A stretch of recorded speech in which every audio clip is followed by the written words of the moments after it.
Welcome to the Hundredth Monkey Radio with Tom and Ramon. We are recording this on December 20th of 2014. This is Solstice Eve, Ramon.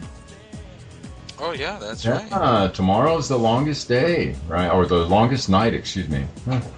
Oh, that's great. I get those things confused sometimes, you know.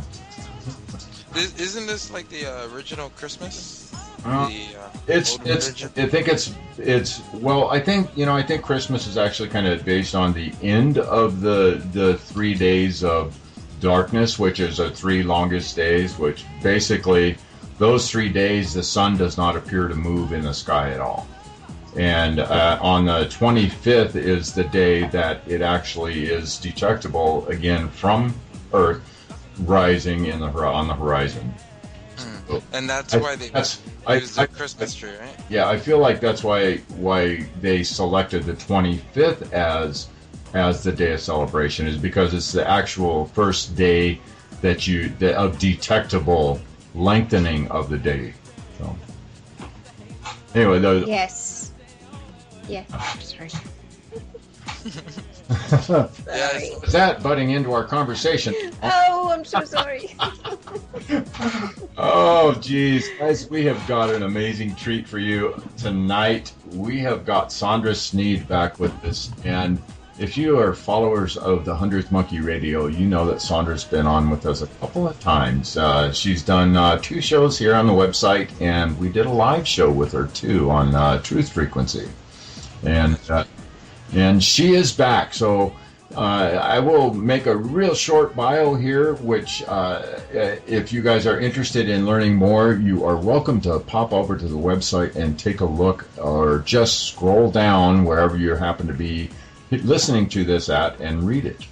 Sondra Sneed is a recovering atheist, and she spent a year in her basement, pretty much sequestered herself away from the rest of the world, and she had quite the experience during that year. And we go into that experience quite a bit in the first show we did. So there are links on this show page that will take you right back to that first show, so that you can listen to it. She wrote an amazing book, What to Do When You're Dead. Oh geez, I forgot the subtitle, and I don't have the book in front of me. Help me out, Sondra.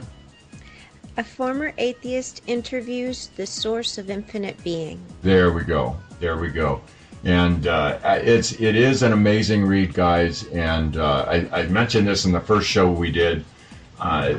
Books come across, Ramon and I both, we obviously doing this show, we read a lot of books, and a lot of stuff comes across our desks that we look into. And when I physically got this book in my hands, it was an experience just handling the book for me, because of the energy that I was able to perceive out of the book itself.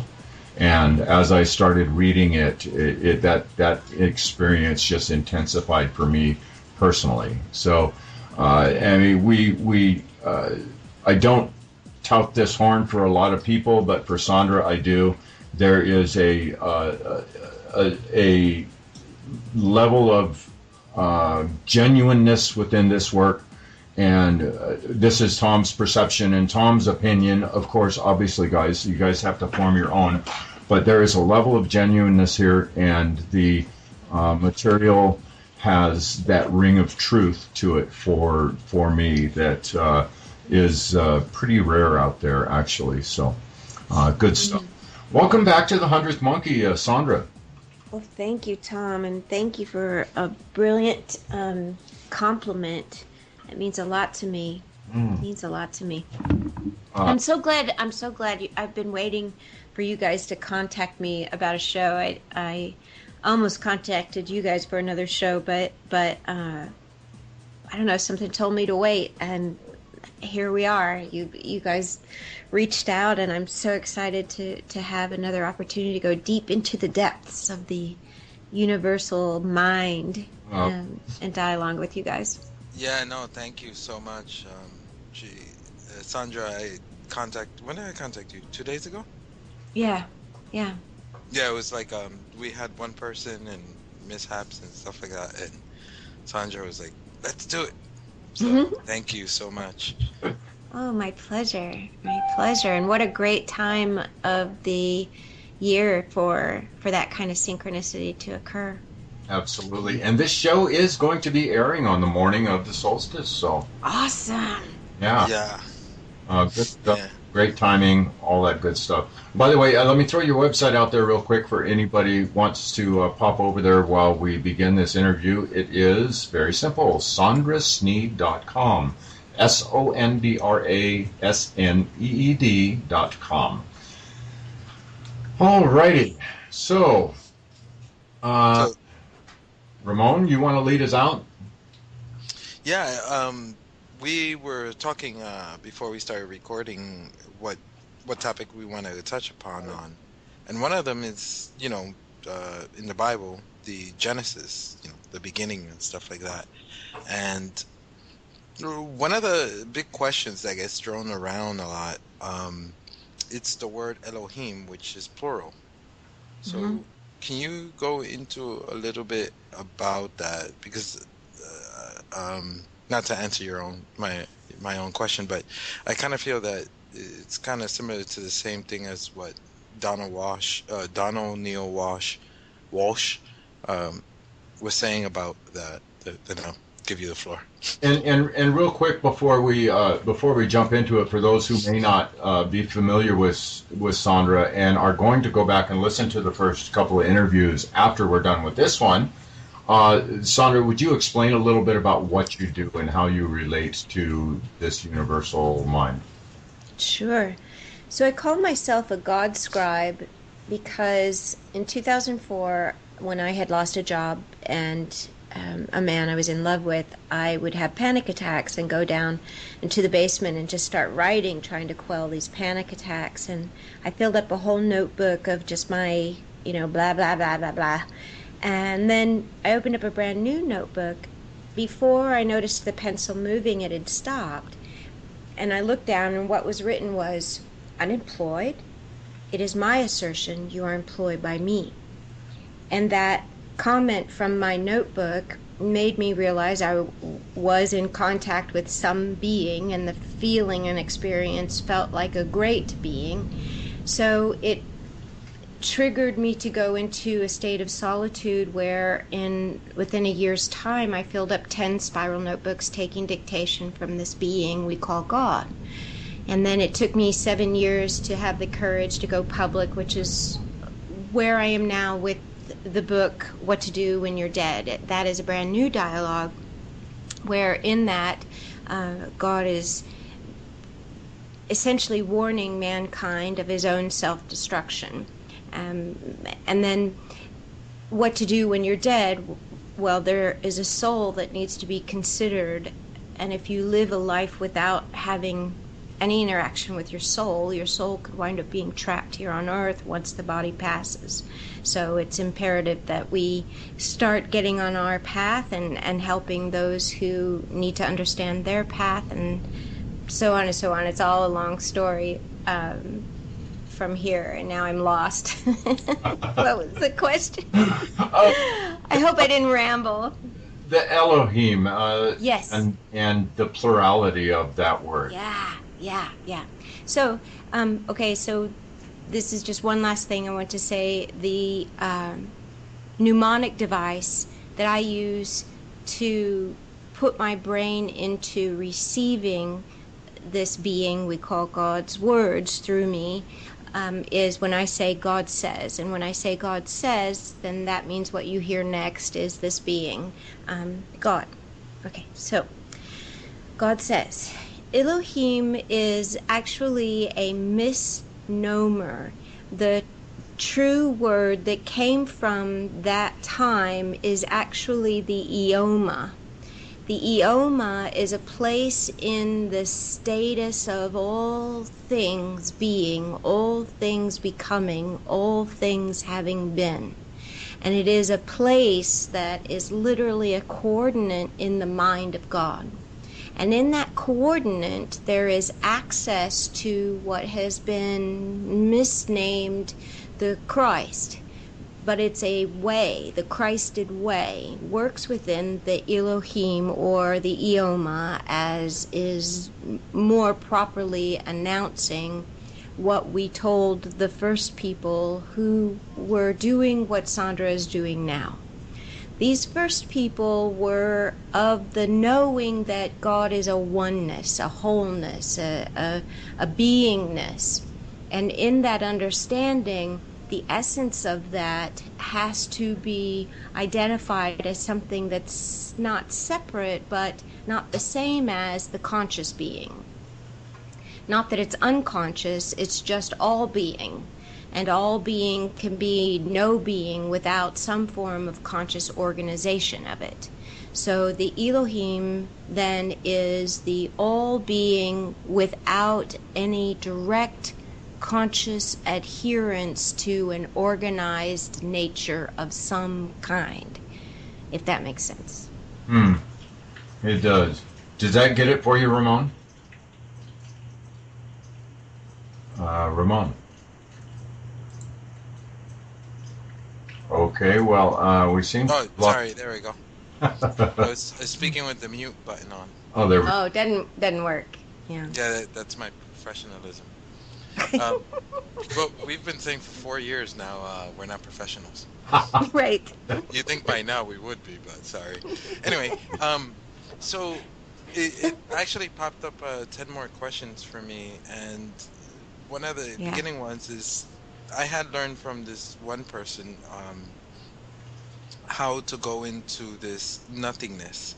And basically what you do is kind of like image the beginning where the first life forms took form on Earth, and that single cell, or the supercell as he called it, and you try to picture that, and through that you get into this realm of nothingness where everything is created. So I don't know if what he was talking about is the same thing you're talking about, or is it two different? No, it's exactly the same. And the supercell is the way that we describe the nature of the oneness. So there is one supercell within which all other cells are made. Okay. And the other question has to do with the idea where the Elohims were these quote unquote let's call them extraterrestrials that claimed to be God, and came down here, and that's why they were called Elohim in plural. What's his name? Tom Enki, is it? Enki, Enlil, yeah. Yeah, those guys. The Anunnaki.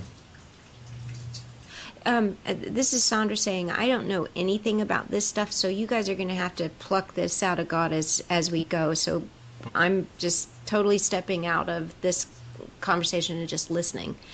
So I can't help you, in other words, connect any dots. You'll just have to ask the right question. So blah, blah, blah. Anyway, I'll shut up. Okay, so God says.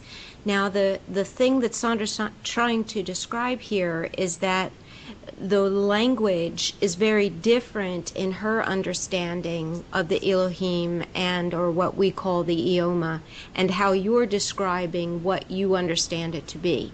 So what we'd like you to do is bridge these two understandings by stating where in your history of learning did that particular translation come to your awareness. I would like to pose a question that may help us make a lot of sense out of the different layers of questions here. The Bible. That book, there's a tremendous amount of information, and my personal experience tells me that there are a tremendous amount of layers within it, where the depth of understanding equates to the depth of knowing of the person who is reading it. I'm sorry to interrupt you. This is God talking, by the way. I'm sorry to interrupt you, but the truth is the Bible is a lot simpler than what people play it out to be. The problem is the only ones who can interpret it in its great simplicity are those who also receive language from source, because there are source-based sentences, paragraphs, and conditions within the Bible, but there are many, many, many, many false interpretations. So if the system of the original scribe is lost in the time within which it was written, then a new time can take their experience and reinterpret it. This is the downfall of using the Bible at all. The condition of the Bible in today's terms is that of speaking a language that no longer exists. So it's very difficult for people to truly look at the language and the words in the Bible in the same way within which they were written, unless they have some kind of experience in their heart that allows them to see through the words. So we want to give one last expression of that and look at the book of Genesis. The book of Genesis is the perfect example of what happens over time when scribes and God scribes have to try to make the language for the people. Because the people who don't take time in deep study don't understand the imagination. So they use language simply as its own imagination. But the imagination that developed the words that were written is an imagination of condensing, is a matter of condensing the fullness of the expression of what God is. So, for instance, the example of God's face moved across the waters. In the book of Genesis, this is a complete fallacy. There is no way for God's face to move across the waters. There's no way for God to separate from God's self and create God's face upon the water of the earth. What it means in mystical language or in the time that it was written was that it was in a bronze age when the sculptor, who was the scribe, heard God speak of the nature of ceremonial. I'm seeing a cooling, this is Sondra saying, I'm seeing a cooling of a substance, like bronze that is heated and molten, right? Mm-hmm. So this is God talking again. So in the searing of this bronzing and the metallic that is created as a result, the light plays on that metallic form.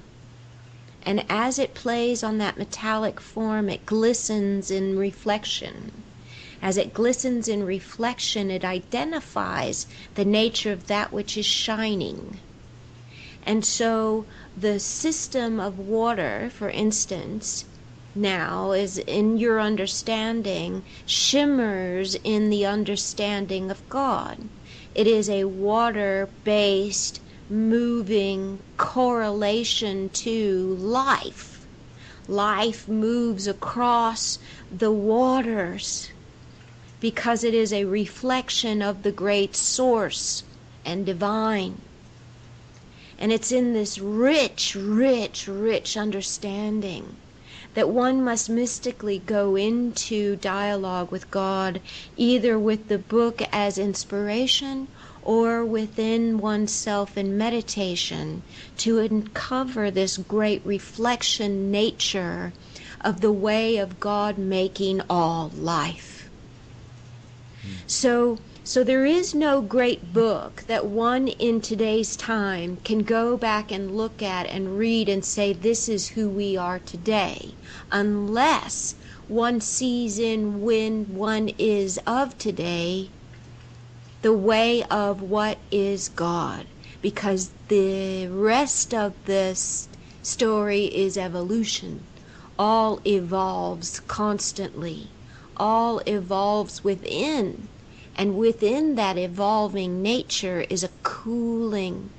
And in that cooling is a reheating. And in that reheating is a cooling. And in that cooling is a reheating until such time there is moisture.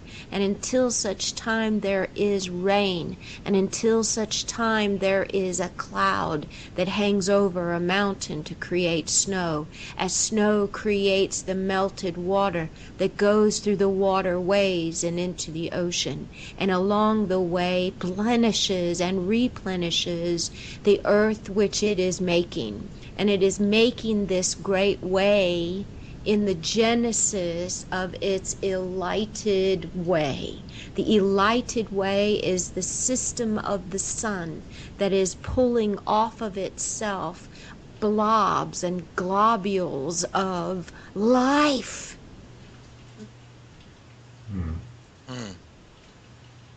So, another 10 questions.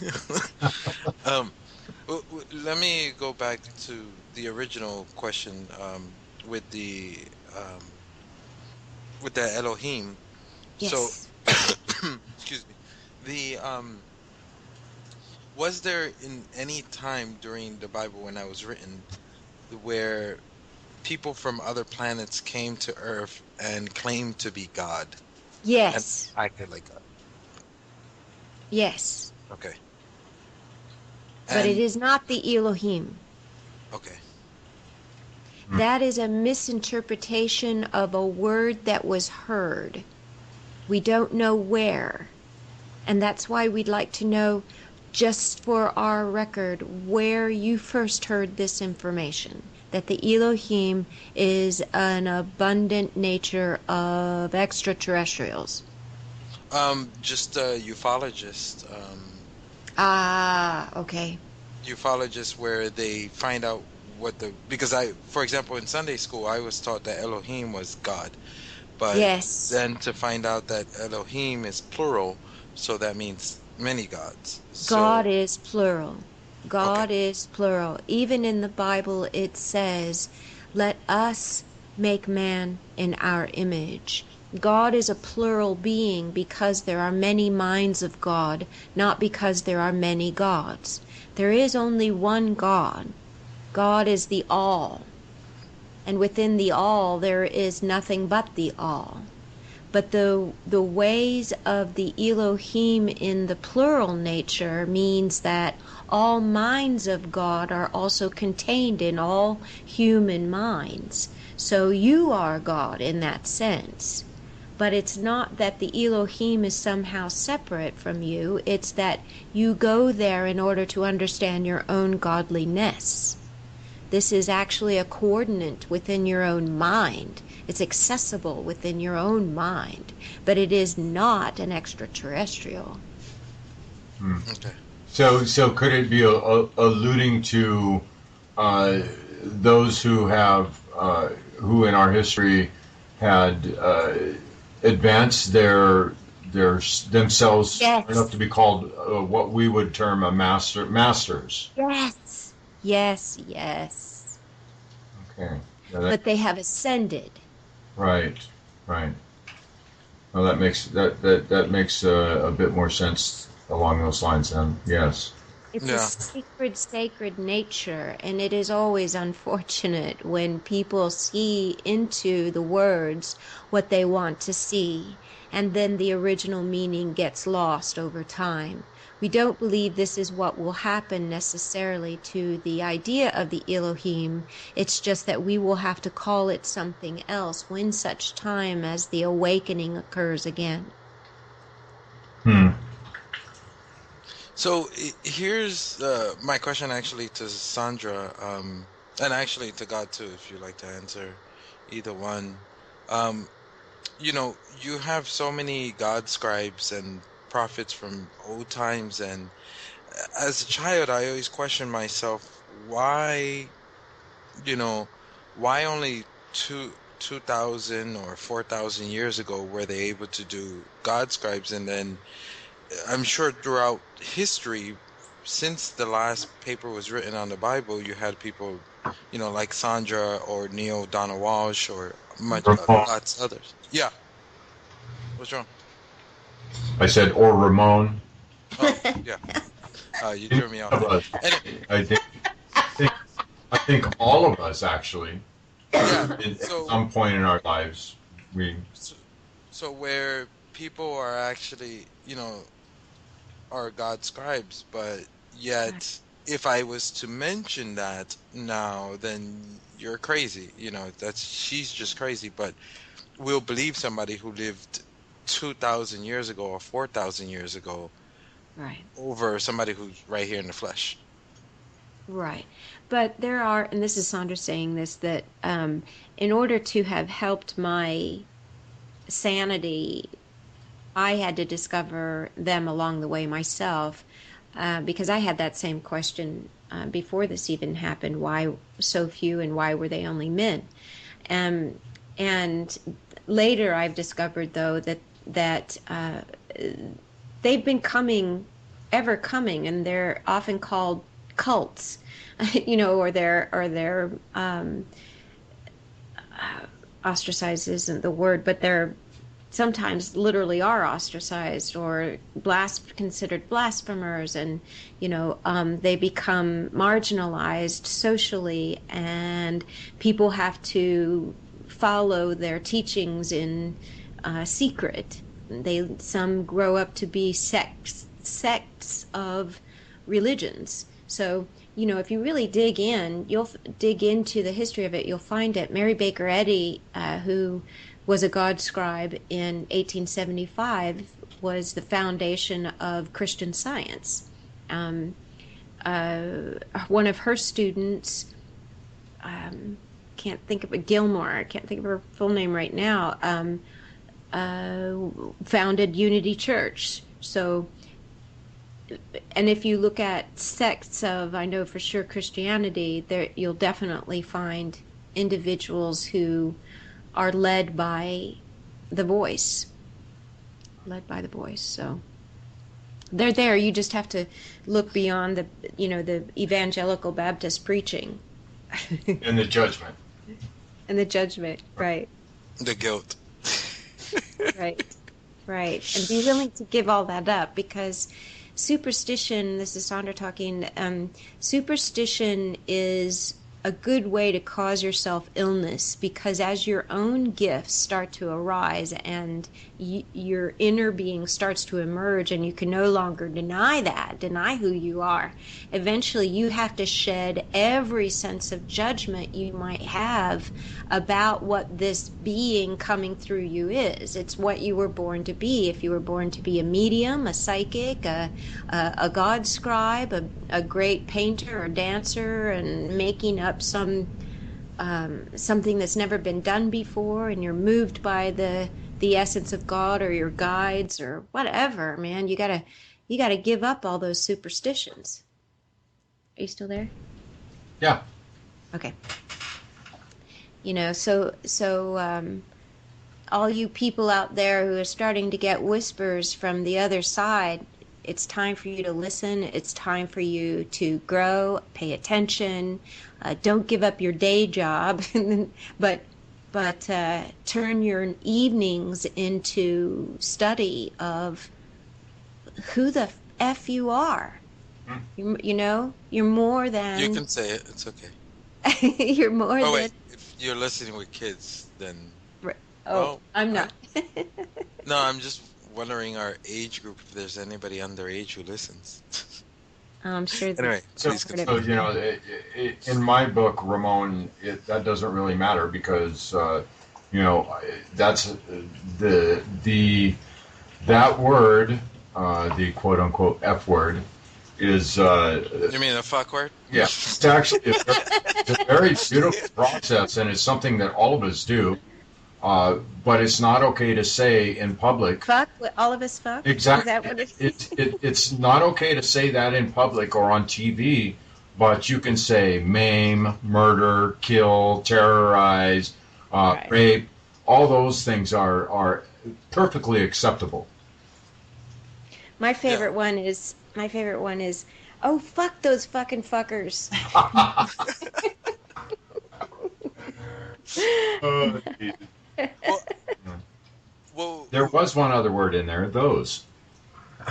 yeah. With the word, it's funny. With the word "fuck" is one of the few words that is a noun, pronoun, verb. Exactly. Anyway, we should stop fucking around and get. Right. Well, okay, I got a perfect segue because one of the ways that I was able to frame in my mind what God is was because of that sentence, F those F and F'ers. It's God. I mean, God is the verb, adverb, adjective, noun of all existence. It's the nature of people have God all wrong. They call God He, and or they'll say goddess as if the word God is male. But if we can just get our heads deep enough that we can experience in our imagination androgyny, where there is no male female, that the nature of God made the male female counterpoints and complements in order to replicate the beings, to replicate themselves. But these are two aspects of God that have complemented each other in order for two to make a new one. One made two, so two could make a new one. So, okay, I'm done with that rant. So within that math, 1 plus 1 equals 1. Exactly. Exactly. Unless it's twins or triplets or, There's always a qualifier. Yeah, there's always an exception to the rule, right? But each one of those are ones also. Exactly. True. This is another question. I mean, another question I used to ask myself as a kid, and I still pose it to highly religious people, where especially the people who are like saying like, oh, they're against gays and those kind of things, and God doesn't like gays, and I'm always saying, well, you have male, female, and then you have hermaphrodites, which is the third gender that's not really recognized. And so what's that? So you're saying that God makes mistakes. And he's saying, no, that's just, random things of nature. Yeah, but you're not answering the question. Yes. So they'll dance around it and never really answer the question, because if God hates those kind of people, then God hates what God made. And that's not true, isn't it? Is it? It's not possible. So I always wonder, is the hermaphrodites more a third gender, or is it more to kind of remind people that all the bullshit that you're saying out there is not true? Ooh, that's an interesting way to say that. Okay, so God says there's only one way to look at the human body, and that is it is a product of what the soul understands. So if the soul isn't fully in its understanding of one gender or another as it's passing through one gender or another, then it may be conflicted in its way of expression and therefore make an incomplete of either one. So it may be programmed to come into this world as a woman, then in the uterus start to change its mind.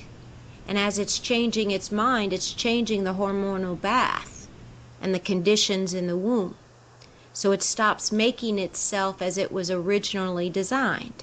So it comes out of the womb in a conflict of spirit and body. Now there is nothing wrong with that. It's just a soul entering its own evolution in one direction or another. There's nothing about it that is a mismatch, except that people think there's something wrong with it. And this is the sad, sad truth, that all human beings are a soul, and that soul is on a journey. And if that journey gets thwarted through unkindness, through dismemberment, literally dismembering the spirit from the soul, then the soul can become so downtrodden by the way the world has treated the body, that the soul is in a state of confusion at the time that the body loses its ability to fight back. The body literally remains in a state of denial because the world won't accept it. So it goes into places of depravity because it's the only place that allows it. These sad, sad souls have lost their connection to their spirit of knowing who they are. So every moment of kindness is essential in a soul that is confused by the body it was given. The body it was given was just because they were confused about which direction this life needed to go in. And the only way to identify what direction that is with any power is to recognize God within, and that God is of no judgment. God made you exactly the way you are, perfect in every way. And the only imperfection that goes on within an individual is the imperfections that the world projects on you, not what you truly are.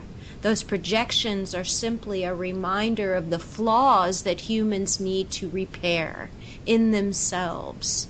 Anytime you look at someone with judgment, it's really you that you are judging.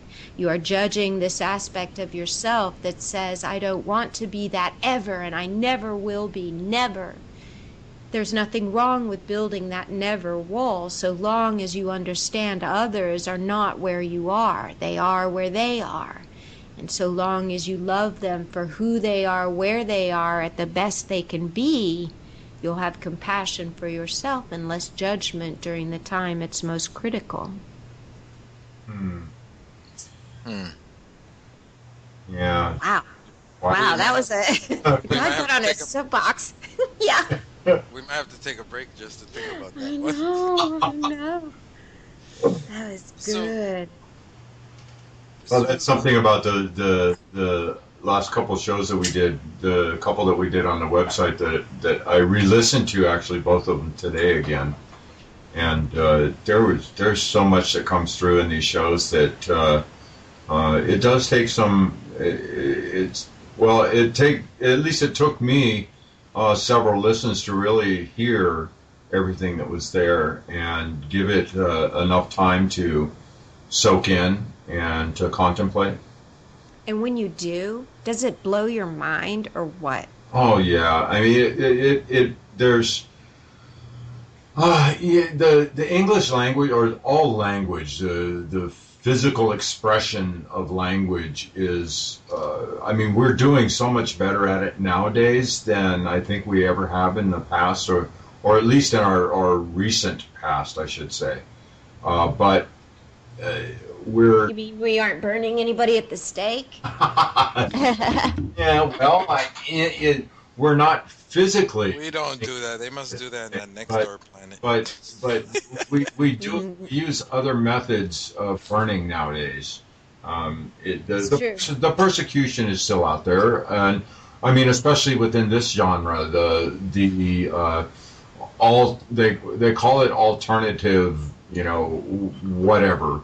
But even within this, there is a tremendous amount of judgment out there by a large part of society about us going off the path. We're not following their strict doctrines and dogmatic religions. So we're getting on the path. Right. Well, we understand that, we know that, but we do catch the barbs and the jibes that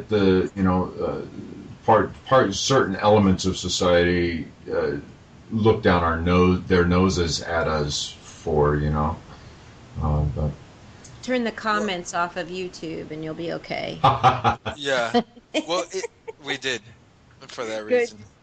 It's kind of like, for example, Sandra, if you were a fourth grade teacher or a principal at a school, you said, okay, which kids would you like to talk to God? You know, it's like, I don't, Mm. it's like, How amazing would that be? we don't burn people, but we burn careers. You know, like Yeah. your career would pretty much be over if you're a scientist saying like, oh, you know, I can ask God, you know, about these equations. Um, Well, kind of. I mean, sure, but I think it really takes conviction. You know, when your conviction is intact and you know that this is for something greater than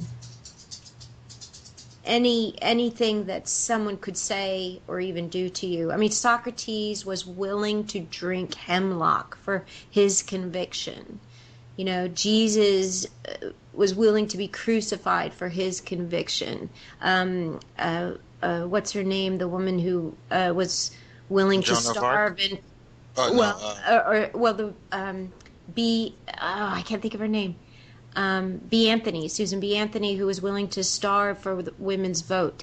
You know, when you are given a set of criteria for your life from a spiritual realm that reminds you of why you incarnated, there is nothing in this world that can stop you. Even if they kill you, they're killing you in a charge. You know, in a charge forward. And I personally spend more time in solitude and quietness now that I've gone public and spend more time in public. So, you know, there is if you do go full force, full blast with your purpose, you know, be prepared to take long rests away from any kind of influence, such as somebody who could be ridiculing you, or the news that could, you know, three-dimensionalize your mind, or, you know, just stay away from the things that would deter you from your track or make you feel bad. Right. You know, I've noticed also on my own path that a lot of times those things kind of melt away out of my path also. I don't know if you follow what I'm saying here, but on one hand, you do open yourself up to the greater public and their opinions and judgments, but on the other hand, it seems like the road is made clear for you. Does that make sense? Absolutely. It starts to light up. Right. You know, and it lights up right in front of you, so you can't really see too far into the distance, or at least for me, I should speak for myself.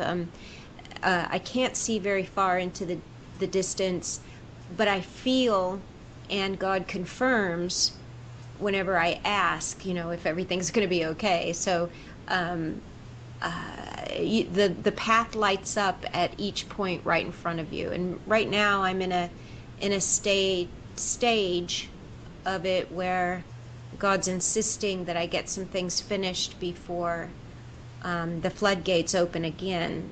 But getting myself motivated to do the mundane things to keep the mission going is, you know, that's probably the hardest part. Right. Is just being willing to do the tedium part.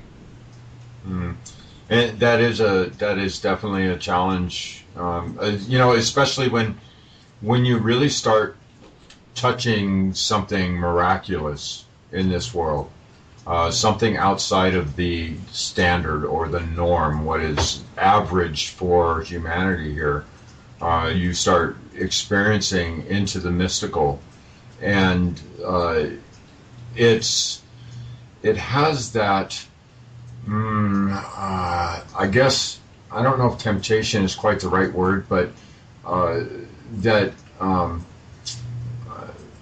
the pull, the gravity within it to completely turn away from the third dimensional experience and the necessities that are involved with the third dimension. Yes, right.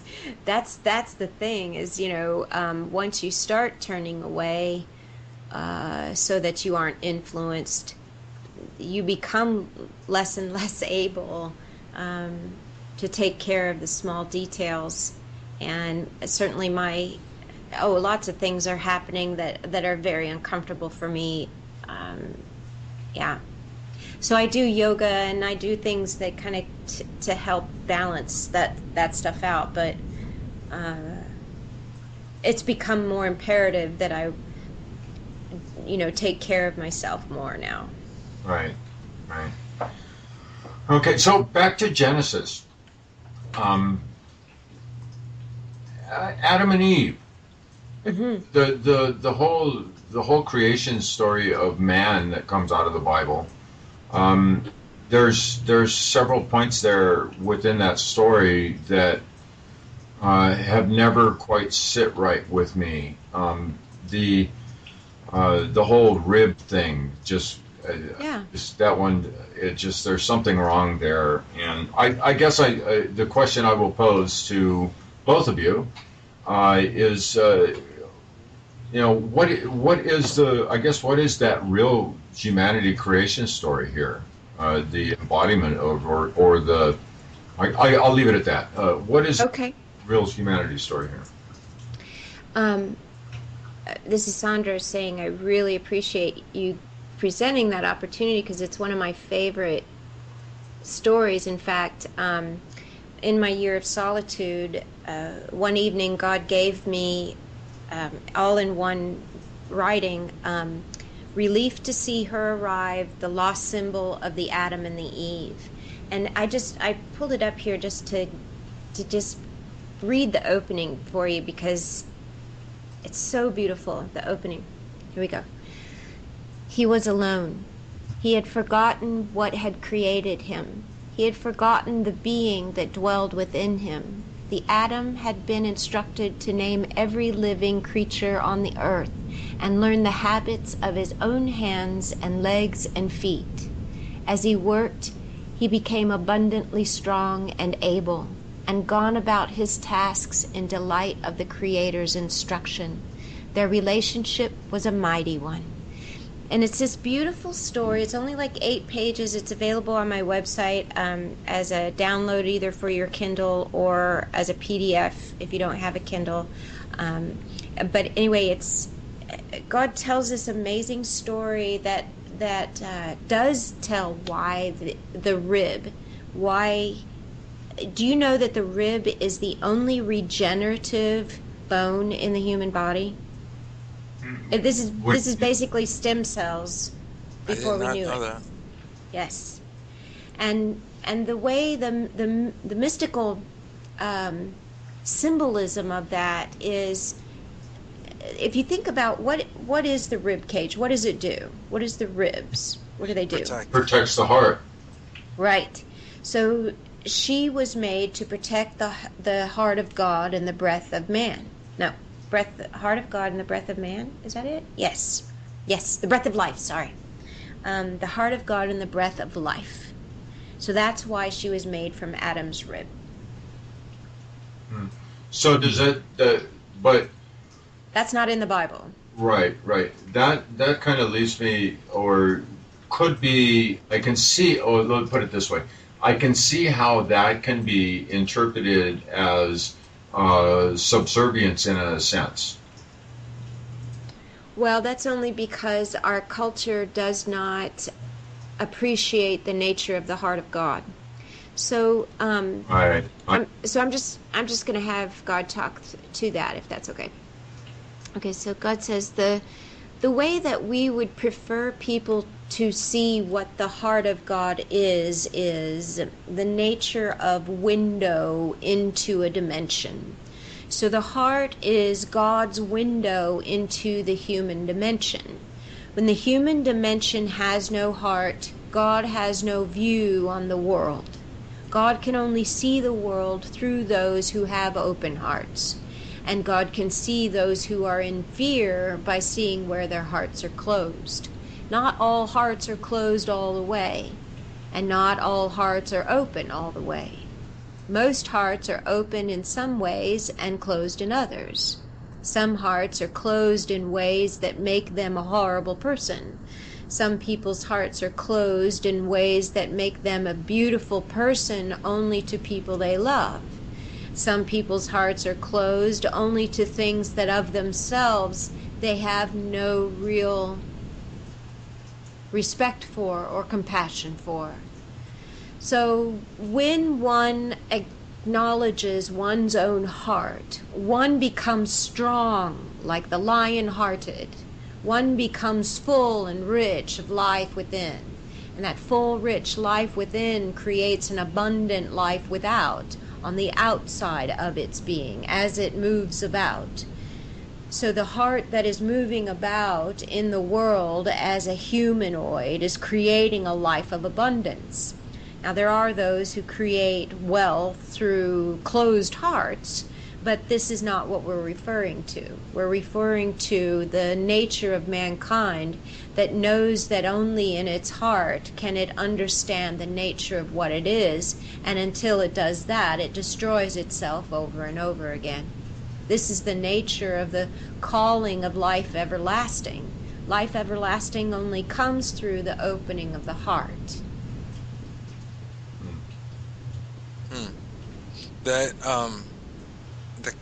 kind of reminds me of. Oh no, actually, what I really want to ask is, what exercise would you recommend? Because I'm sure everybody's asking this question: is what exercise would you recommend from God's point of view to help us open our hearts? Because, like you said, it's open in one way, closed in another, and with myself, I sometimes. Only music really gets it all the way open, but like day to day, like, you know, or deep meditation during that meditation, but just let's do it right now. It's kind of difficult. We recommend only using exercises in silence and not using some form of interpreter like music to open your heart, because many times music can be a memory in you associated with that open heart. So the only time you hear that music is when your heart is open, or vice versa. The only time your heart is open is when you hear that music. So associating the open heart with something other than the thing that needs to be opened is just a misidentification of what your heart's purpose is. So let's say you're in a situation where your company is starting to decline in its productivity. The heart of the company has been lost in its fear of what the future is in that condition. Productivity is always about what one feels the future is going to be. So if there is no productivity, there is a loss of heart. The condition that would be best to exercise the heart of a company would be to ask people what they fear. What is it in their life they're starting to see could go downhill? What is it in their job do they see is starting to diminish? What is it in the world do they see that is starting to take over their job? It's in these conditions that people start to exercise an understanding of the heart by asking the heart the questions that are difficult to ask. But these questions are only difficult to ask because people aren't used to answering the questions.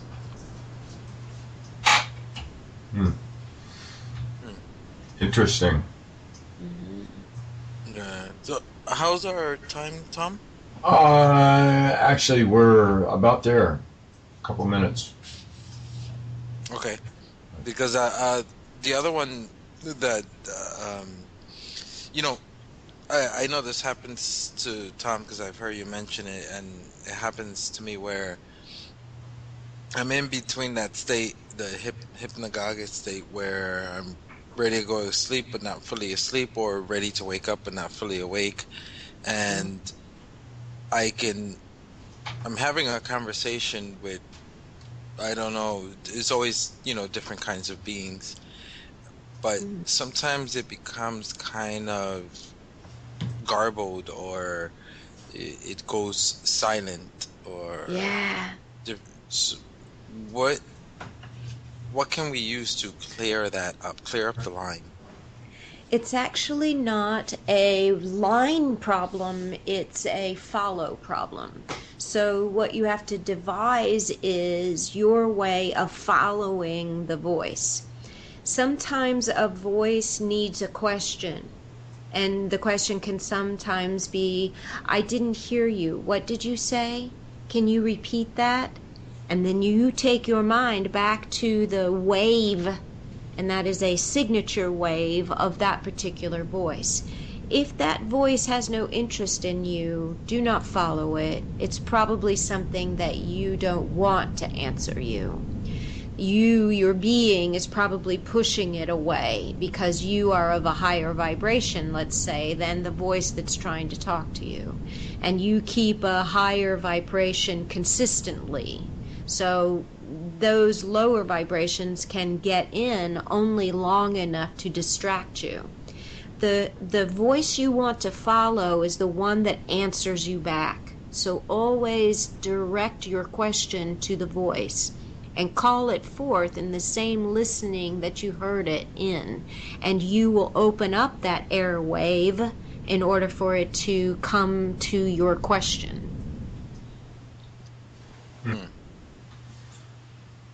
Yeah. So I guess I'll save the other question I have for the next hour, and then we'll also get into revelations and those kind of things. Cool. That should be interesting.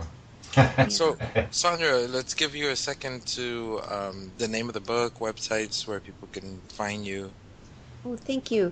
Yes, so my website, that's really where I keep most of my current information, although I don't have any events up yet at the moment, but sondrasneed.com, sondrasneed.com, and that's where you will learn about my book, What to Do When You're Dead. A former atheist interviews the source of infinite being. And if you sign up for my Weisenheimer letters, because I call God a Weisenheimer, God's always just smarty pants. I don't know. It's smarty pants. I don't know how else to describe it right now. But if you sign up for my Weisenheimer letters, which they're occasional mailings, God will talk about some particular topic, and then you can keep in touch with my events. Might be in your area anytime soon. And you do personal reading still, right? Yes, I do. And by the way, it says that my 1 hours are for $500, but if you listen to this broadcast and you say you heard me on the 100th Monkey, I welcome you to get an hour reading or half-hour reading with me in the discounted returning clients option. So it's a big discount doing that. All right, there you go, guys. sondrasneed.com. Links right there on the page. What if I say I'm a family member of God? Then I say, come on, brother. Come on. All right, guys. Well, if you're out there listening on one of the other media formats, YouTubes, the Vimos, the iTunes, the Podbeans, wherever this happens to land place, and want to check out the second hour and also the other interviews that we've done with Sondra here on the 100th Monkey Radio, then pop on over to our website at www.the100thmonkeyradio.com and enjoy the hundreds and hundreds and hundreds of hours of interviews. So All right, guys, so we are going to take a short break, and we will be back in the members section in just a few moments. Condemnation without investigation is the height of ignorance. I kind of feel like something different. So I was going to say, writers write, dancers dance, lovers love. That's my quote. There we go. There we go. All right. Namaste, my friends. We'll see you in the next segment.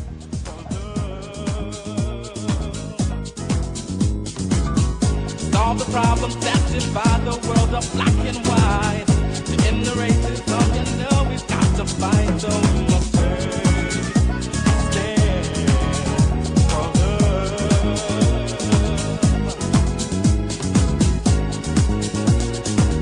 You've got to take a stand. You've got to take a stand for love. A stand for love. For love.